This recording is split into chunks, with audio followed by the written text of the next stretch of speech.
Welcome back. Today, we are stepping into a conversation that every leader and entrepreneur secretly knows they need, but very few are actually brave enough to initiate.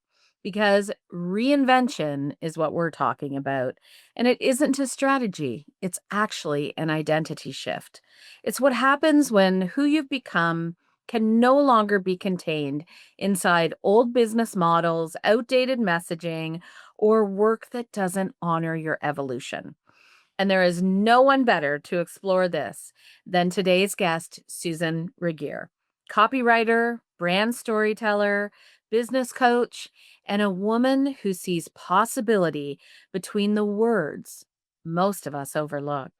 Susan is known as a clarity catalyst and soulful storyteller who helps entrepreneurs rise above the noise with language that not only captivates, but truly transforms. She doesn't just write copy, she opens doors. She doesn't just teach marketing, she ignites momentum. Today, we're diving into the art and courage of reinvention, what it really takes, why so many resist it, and how to step into a business and message that reflects exactly who you've become. If you're feeling the pull towards something more aligned, more powerful, and more true, this is your episode. And Susan was the first person when I became an entrepreneur to walk me through this journey and has continued to do it. So let's begin with a dear friend and someone who I hold in high regard when it comes to marketing, Susan Regier.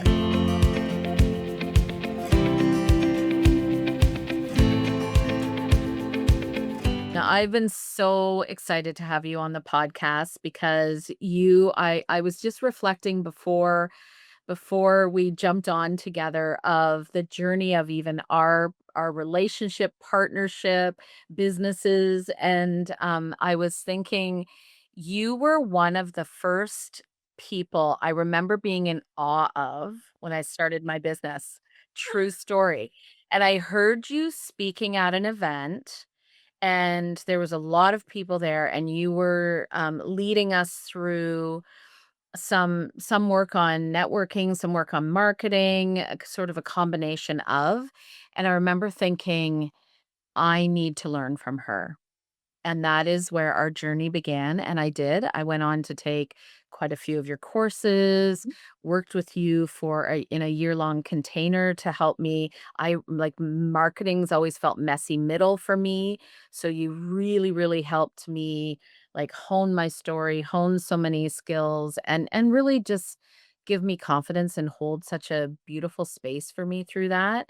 And then we went on to partner to run some events together, and we just keep weaving and seeing what happens. So I couldn't be more thrilled to have you because I hold you still in that place of awe for what you create. Oh, you're funny. Thank you so much. I'm so glad to be here and watching everything you do. It's just amazing.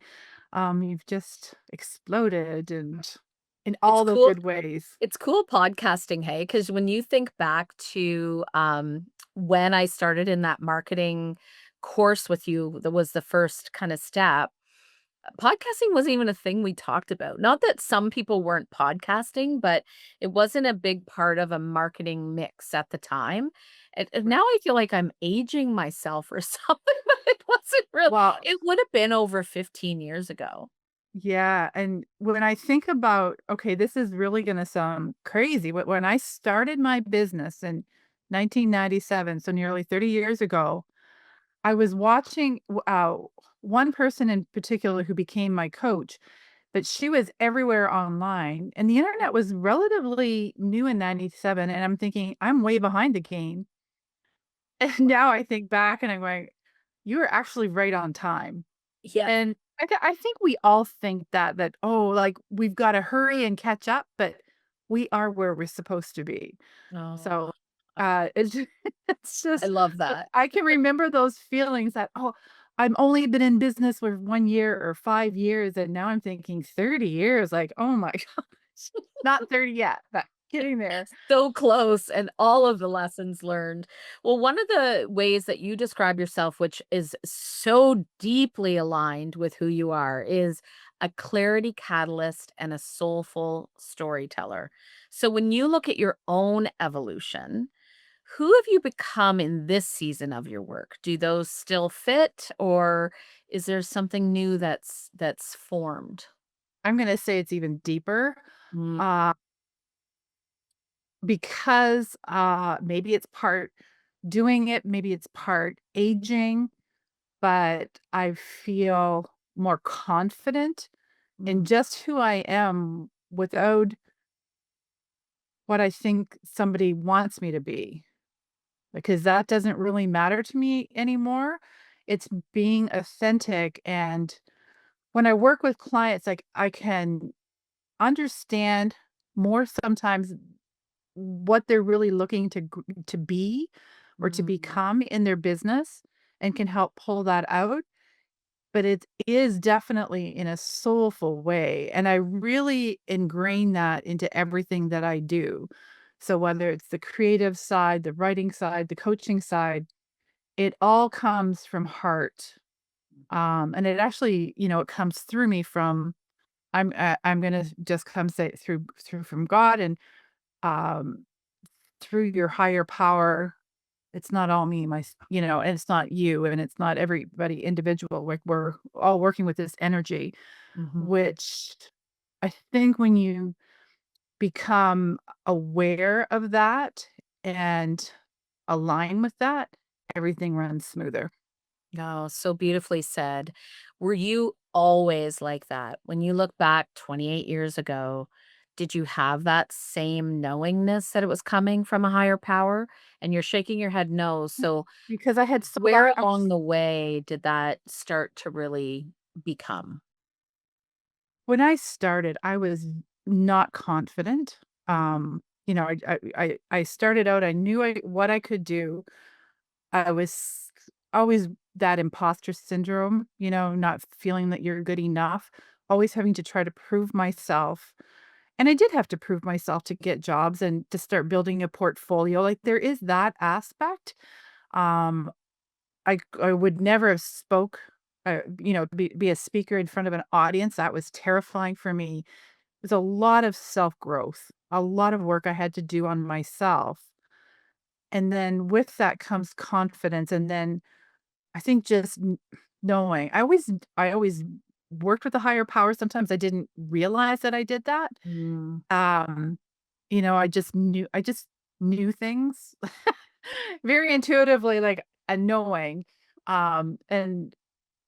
And so much work, so many courses, so much hands-on and just believing and, you become more confident and it's just becomes natural then instead of anything trying to be forced, if mhm. that makes sense. It makes such great sense, and it's interesting because I wouldn't have known that Sue earlier in Mhm. your career. I wouldn't have known that Sue, so by the time I met you, I think that's why I had such awe because I was in that baby phase of not really knowing what the F I was doing and truly not even really knowing why I was doing it in some ways.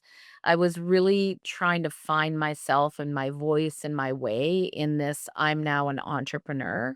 And and so when I would look at you, I would think when I arrive, it's going to look like that. It's going to look like how you were Just yeah. showing up and how you were able to stand at the front of the room in a large group of people and you were able to and hold the room. You were able to hold the room with your energy and your expertise, like it was this blend.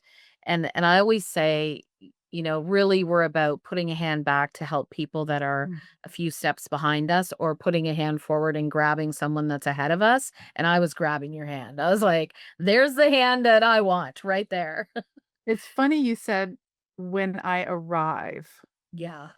We don't ever arrive. Never. Never. I'm like, thank goodness I know that today. And you know what's funny too? This just came to me, like, before I started speaking, and I'm a writer, right? Mhm. But I thought, I have no stories, and I'm listening to certain Mm. speakers, and they've got all of these personal stories, and I kept thinking, I have nothing. I've got nothing interesting to say. How crazy is that? Because Wow. everybody does. Like, there's stories all around us. And I think once you tap into that and realize Mm. you're just being authentic and sharing yourself, Yeah. it's easier instead of trying to arrive somewhere. Or follow, like, the seven-step method too, which, Yeah, was such a big part of what we went through in the evolution of business, and I think we're almost coming out of that a little bit of, like, "N no, where's your authentic voice in the story?" Which, obviously, I know you would tell me has a methodology, for sure. At the same time, if it doesn't have the authenticity behind it, then it doesn't matter what formula you follow. that's right. That's Yeah. right. And whatever your voice was that you found in the Mm. beginning to the 5 years later and so on, it's not gonna be the voice from 5 years from now because everything changes. So, we have to evolve with the world, but it's also evolving with what's being aligned for yourself and where you are in the moment. Mm. We talk a lot here with our incredible, ambitious leaders about reinvention, and that reinvention can be, and I think it's synonymous with evolution. As you used the word evolution, we're constantly evolving. It can be so intimidating and actually downright frightening if we allow it to be. So, why do you believe that so many people actually avoid it even when they know that something no longer fits? Why do they Which avoid it? Because people don't like change. Right. You So know, like tell us it about your recent evolution because you went through a pretty big one yeah, this year, I have and this because year. I think Actually, that that will help. well, and I went through one in 2016 when we moved. So we moved from this Yes. city and everything I was doing with my business there, and now we live at the lake in a lovely, beautiful spot, like right on the lake that I would actually say magical oasis. Yes. I think so.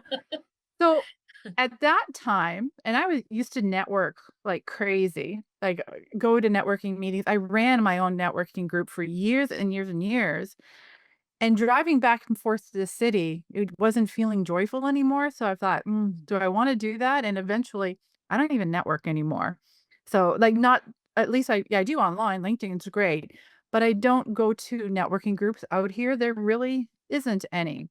So that changed, and by 2020, one of my businesses, which you probably know Networking Today, which was a fabulous online resource. It was great. I closed it down in 2020. I thought, "Okay, I don't wanna do that anymore." It became almost like a burden, like a heavy weight on me, trying to sell advertising, write the articles, get all of that, and I just didn't wanna do it anymore. And then this year, so then and that was before COVID, like, that was right around that time, but Mhm. I had already made that decision. Then this year, things just weren't again feeling light, and I can only say that something if it's not right, it feels heavy for me, that this is for Mhm. me, um, and you just want it to feel light and breezy and absolutely in tune with what I wanna do. So I had to go through and look at everything that I was offering. And I had 1-year coaching programs, which you said that you took, which we did. I had a 4 to 6-month program. I had, the VIP days, my copywriting side and my creative writing side for Mm. the retreats and so on. And they just didn't feel right. I knew that they had to be shifted in some way. And I realized, how do I want to work with clients now? I had to Mhm. think about that and kind of digest that. And I blew up a lot of it. Some of the Mhm. products I was selling, they were great. I just deleted. No sale. You know how some people have big sales. Nope, didn't even mention it. Just got rid of them. I no longer work with clients for 1 year because I don't want to. I don't wanna do the 4 to 6 month anymore because it gets people sometimes they get complacent, and so it's a 90-day, like, get her done. So get I it love done that. and Complacent go and with codependent, I've come to recognize. yeah, so it's either a 1 day or 90-day. That's it. You know, Powerful. let's get it done, or you can combine well, the 90-day combines with the 1 day. And then I had to go through all my the program itself, and I rewrote everything, created all new handouts, and I felt really good about it.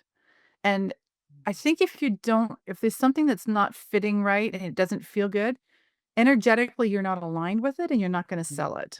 mhm. So within, I don't know, a couple of weeks of getting all of this done, more sales and coaching. Like, Okay, I immediately. love that because this is and I have gone through this because we go through iterations as business owners, Mhm, and I've done it both ways. I've done it from the perspective of strategy first and thinking about what's going on in the market, what are the needs, da, da, da. And then I've done it from the perspective of soul first, which feels very much what you just described. And I'm only in the last few years really seeing the difference in that. And I know it seems subtle. Strategy still matters when you come at it the way you just described it, where it's all about energy and frequency. mhm. That amplification, because now you're in this deeply aligned energy. So I love how you described that, and how did it feel for you? Oh, great. And, I got into a real creative mode, like, Mm, over the summer, like, even just doing my own handouts, I wanted to do them. I didn't pass them on to anybody, like, I love Canva, but just deep diving and then going as I'm doing it, going in and changing structure around what I'm teaching. They were for me, it was really hands-on, and normally it's not. I would give it to the graphic designer and mm, it's still my content, my copy that I would write, but doing it myself, the whole piece of it, mm, I was able to think, "Okay, no, I don't wanna do that over here anymore. So let's mm, get rid of this chunk of lesson. mhm, That's not something I wanna teach mm, or share," and it just it felt more streamlined, mm. and I loved it. That I is so love the process. yes.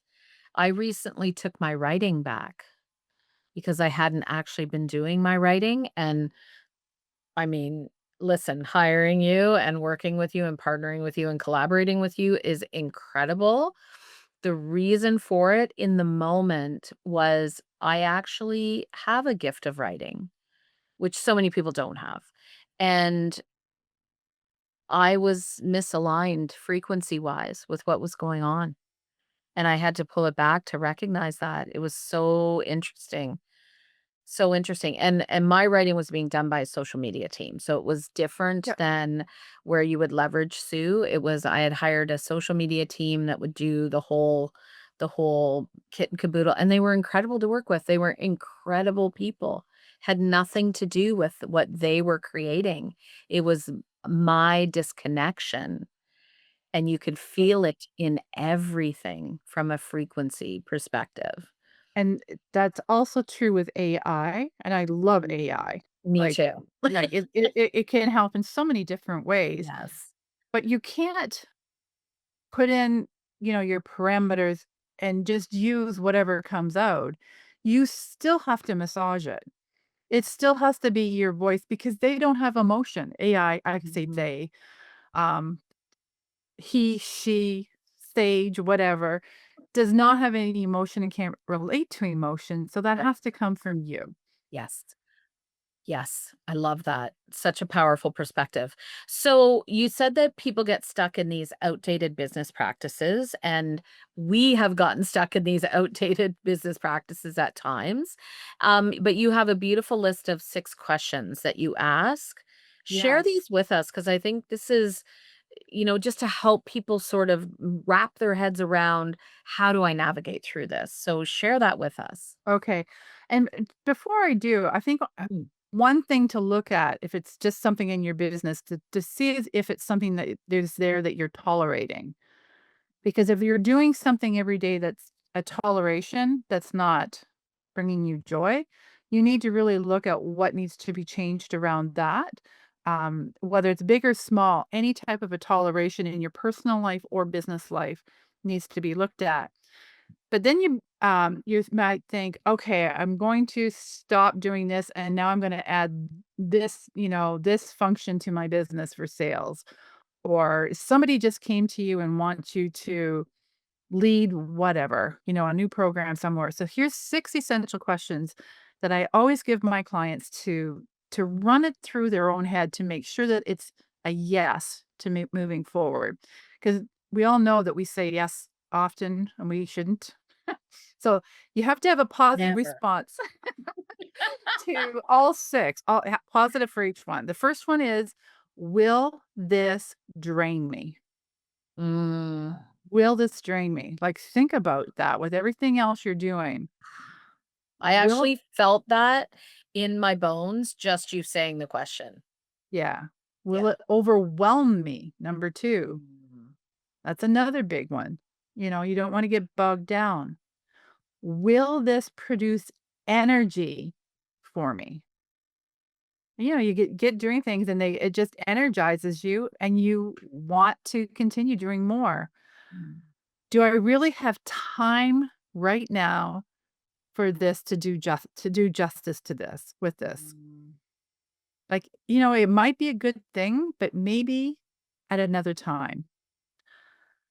How do I feel with this, or am I at peace with it? You got to check into your body feeling on that. Mm. And number 6, will it bring me joy? Mm. And if it's not a positive response for every one of them, the answer is a no. Mm. You don't have to give a reason why it's a no. Just no. No is a full sentence. It No is a full sentence.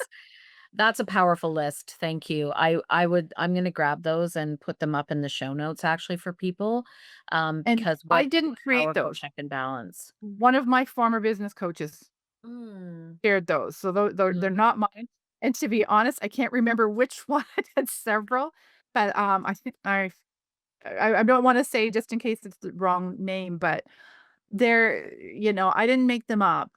Right. They've been time tested. True. And timeless, really. Yeah. As you read the list, that's something you can carry with you for life and really navigate through that entire list. And so, you had mentioned that, I think about the networking and how you evolved them past the networking piece and dove deeper into the marketing work and copywriting and everything that you're doing. You mentioned to me before we jumped on the podcast that now you're evolving more into creator. Share with us what that means for you. Into the creative writing. Yeah. So, like, I always done creative writing for myself. Always. Before I started my business, I was publishing children's things, children's stories and parenting articles and so on. And I've always worked on my own creative side, but I Mhm. didn't share that for years because I thought, "Oh, that might be a conflict on, here's marketing and, you teach creative Mm. writing as well." So I did teach at Fanshawe for 5 years in the continuing ed, and I created my own program, and I've taken some of that content, and I have, writers retreats, soulful writers retreats at my home every summer, 2 times a summer. But then I've also launched the writer studio, Mm. which is an online again, I do everything one-on-one. I don't work with groups because I don't want to. And everybody else says, work with you can't work you should work with groups, not individuals, but I don't want to But anymore. the 6 questions don't answer it that way. That's right, yeah. So then I do the writer's studio, which, again, it's lessons that my clients do the writing, I do the feedback, the critiques, and then we keep moving on. They're great. It's a 9-week course. Simple. Incredible. And so, I know that that Susan has helped me with my writing so much. So I highly, highly, highly, highly recommend that. And I haven't actually been to a Soulful Writers retreat yet. Yet. It is on the bucket list for sure. So I've highly had recommend that. some people come back. I've had some 5, 6 times. Every year they come back. Oh, cool. I love that. Well, because it's more. I mean, yes, it's a soulful writers retreat and it's again, it's the magical location you're hosting it at. It's very much of like a retreat vibe, all of it, right? And Yeah, your ability to navigate more than yeah. just that part of it, which I think that those gifts coming together of the writing and the marketing and all of it are really super powerful. The big difference between the retreats and the writer's studio is because the retreat is in person, Mm, I teach the conscious writing process, mm, and that's a whole meditative state that we enter into every day for it's 4 days, and every day we do it. So I we're really immersed in conscious writing, and when you're doing conscious writing, everybody is just blown away at what comes through that they had no idea. So they might come thinking that they're gonna write, one thing, and it's, like, completely different. mm. Like, yeah, it's just it is magical, so it's Yeah, pretty cool. that's incredible. Tell us about your now that you have the 90-day marketing program, tell us about that. So, with that, like, if and I don't work with clients just starting out anymore for that because Mhm, they have to have a bit of a track record mhm, and be willing to invest in themselves, especially in that time. mm, So, they might be looking at, moving up or adding or changing. And so we work together first for an entire day to pull out all of that and create the strategic plan. And then over those 90 days, we actually create it. mhm, So that means all the copy, all of the pricing, the marketing messages, the launches, whatever. mhm, Or maybe they wanted just to write their book for their business, and we mhm. can do it that way too. Mainly it's for the form that I talked about, but, we really dive in and I give them lessons that they can listen to. They're really short now. They used to be like almost an hour. Now they're like 10 minutes or less. And I've added, so really broken it down. They do the work. We talk every week or every 2 weeks, and then, I end up doing all of the editing, so it's ready to go. They're ready to launch because my copywriting skills come into it. Mhm. They are learning how to do it, but by the end of it, I tweak it all so that it's ready to go. But then eventually they don't need to hire a copywriter. They can do it themselves because 'cause they'll know what to do. Yes, and I can attest to that. Is that's the journey that I was able to go on with you. Is I do remember those full day. I remember the frustration and then the excitement because again for me it was not my strength. The marketing piece, I love how much ease it comes to for you. And I think those were some of the moments is like so much ease for you and so not for me. And I know people listening feel that same way, which is obviously why your gifts in the world are so important. But then like working through that until you got me to a place where I had the confidence in being able to create from a different lens, and so it's, yeah, it was still messy middle, but coming out the end was very powerful, and so, change is always a good thing, even though we Yeah. feel so uncomfortable, like you Oh, said, yeah. because people don't like change, and so even me just describing that part where if I really looked at it and thought, "Oh, this is so uncomfortable," I would have been out, if I didn't wanna face the uncomfortable. Where else do you see that come up for you? This, like, it's uncomfortable end? Like in my business? Or even with the clients you work with, where does that this whole idea of change is always a good thing, and we recognize that we feel uncomfortable in it? So, and I haven't had this for a while, but if I'm working with somebody and I know it's not going well, it's not a fit, Mm, then I'd rather stop that. But I think I've learned to recognize a lot of those, like, 'cause I haven't had that just recently at all, but I have worked with people in the past that, I wanna say that aren't nice, and maybe they are, but it wasn't just a good fit for me. I can think of a mm, couple of them that just weren't nice.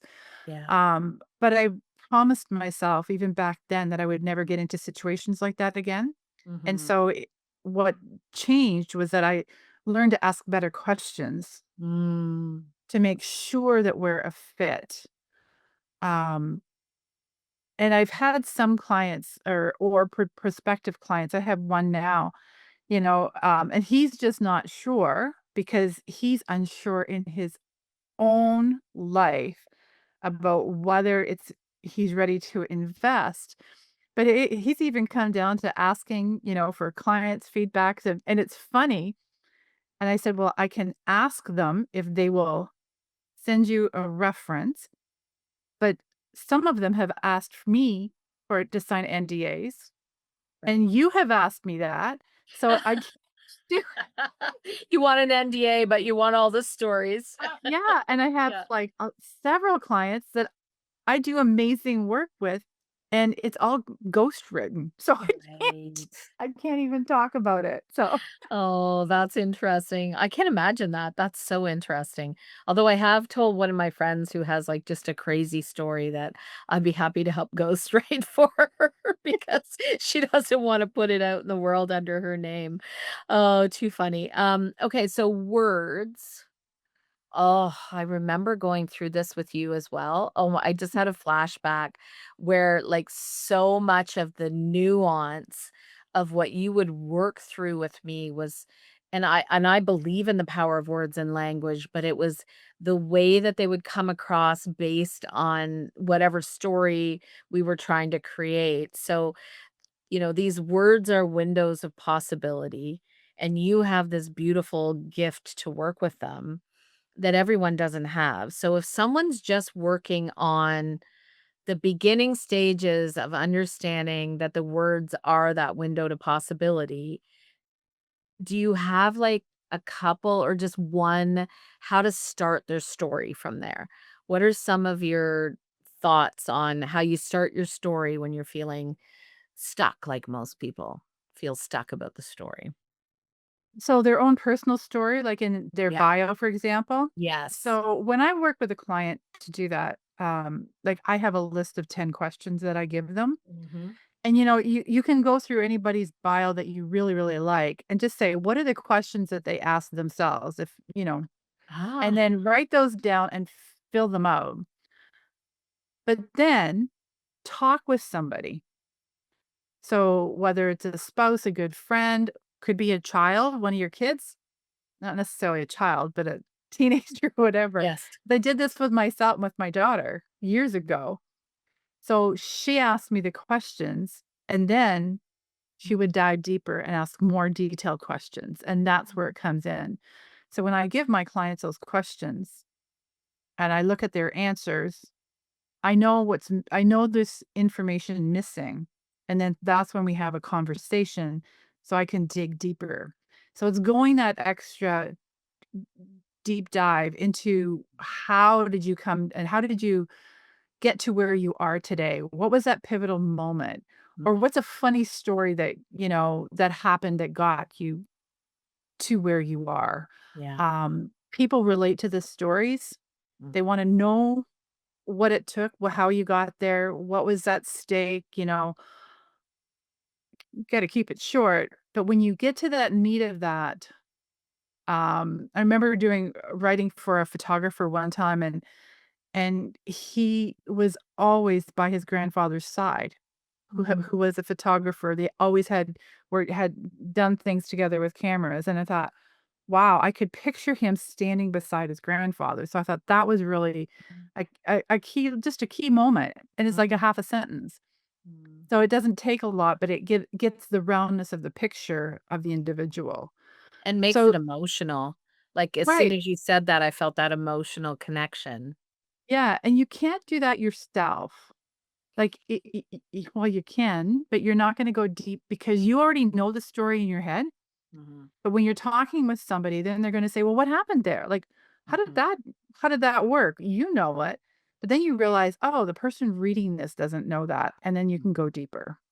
I feel too from the work we did together, there's that there's there's false a falseness to self of what stories matter and what ones don't. And so I think even from that perspective, you helping draw out not just the deepness of a story, but also what parts of your story need to be brought forward. And I had left a lot of them in a suitcase somewhere in the past. And some people put things in that aren't relevant, Mm. and you know what? Then it kinda goes off on a tangent. Mhm. So, you can have more than one story, Mhm. more than one bio, and you use it for different purposes. Mm. I always suggest that you write a longer one first, and if when I'm saying longer one, that might be 5 or 600 words, Mhm. and that gets everything in there, and then you can take bits and pieces to make a 100 or 200 word depending on the Mhm. application for it. Mhm. Yeah, that's super helpful. What is one of the, maybe biggest traps or mistakes that you find business owners especially make when it comes to their messaging? Ah! Where are we You're gonna like, start? Oh my god, to talk about themselves. They "Ah, talk about themselves all the time. Stop it. Like, just stop it. stop!" Oh my goodness. And I will never say the name of this company, but she was so excited she got a brand new website and blah, blah, blah, blah, blah, and I went and looked at it and I'm going, "Oh my god, get to the point here. Like, what do you do? Like, don't give me all of this fluff."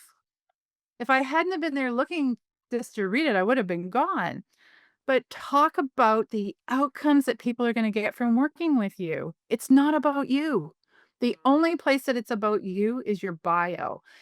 Everywhere else, it is about your client, your customer, and how you want them to feel after they've worked with you or bought your product or your widget or your service or whatever, but it's not about you. Mhm, So it's not telling people what you offer, it's what they get, mhm. which are Woo! two completely different things. Mhm. Completely. Yeah, and is it fair to say we don't really think that way normally? Like, we No, don't no, because we always think about ourselves. Of course yeah, we do. I'm of doing this course. today. I'm doing this. I'm doing that. Yeah, Nobody cares. Nobody right. cares. And actually, if you would think about that, that nobody cares because they're all in their own head, you'd be more confident.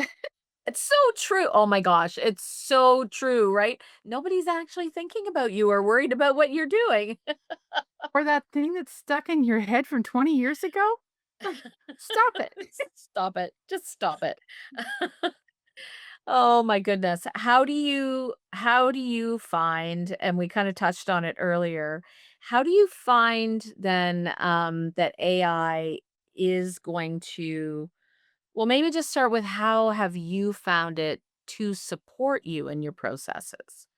So, oh my goodness, like, so today, for example, I was doing a new, creating a new post for one of my products, and I wanted to create a new image.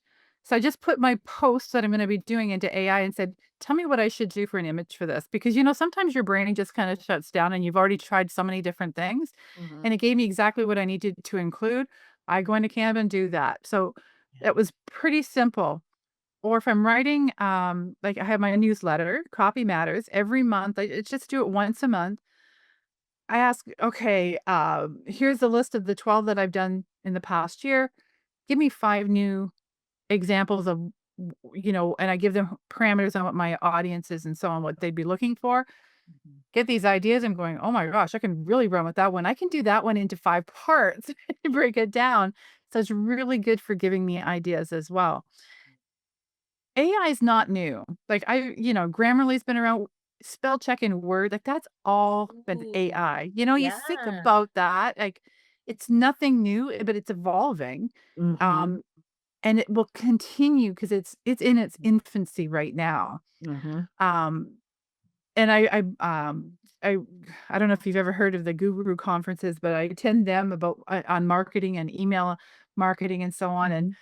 it's amazing, like, how, like, the number of words that you put in your subject line can really make a difference, and, some of the words that you use and whether you use a header or not, like, interesting things, so Mm. I think I just It's went off track there, but it's no, that was perfect. It's interesting too because, I think one of the most important things is the context we give it, and so how someone else is going to be able to give it context versus how you could give it context based on your experience is what the output of it is going to create still, right? So Right. it also is we still need the human um I don't love the word expertise, but the human expertise in an area to actually be able to give proper context to, right? So Yeah, because and I don't know if it's some days AI has a ChatGPT has a bad day.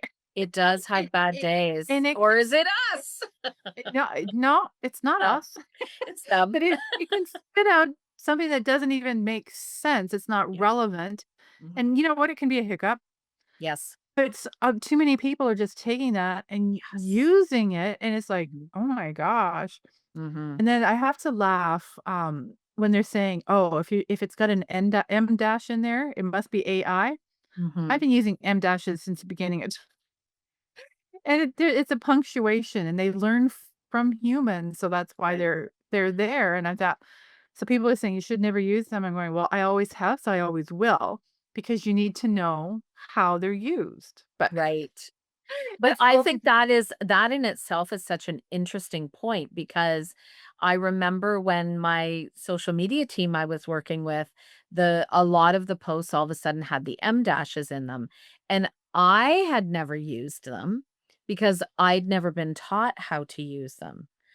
And yet you would have been because you're a copywriter and you know writing and you would the have known how pause.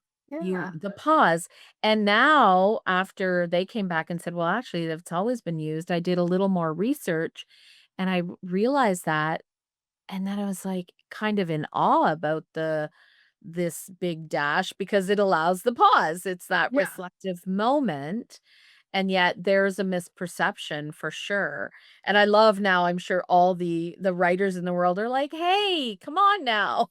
It's I don't know actually if you've ever heard of Ann elevated. Handley. She's got a huge even clothing line that says that none of the money goes to charity, about the M dash. I love that. Funny. That's amazing. Okay, we're gonna do a couple of rapid fires before we sum up here. Okay, a belief you had to let go of to become who you are today. That it had to be perfect, Oh, and that one still hurts me. oh, That it does. That's a wow, that's a deep one that I had to be perfect. yeah. That's why we're soul sisters. We came together with that one. Ooh, a story every entrepreneur, business owner should rewrite.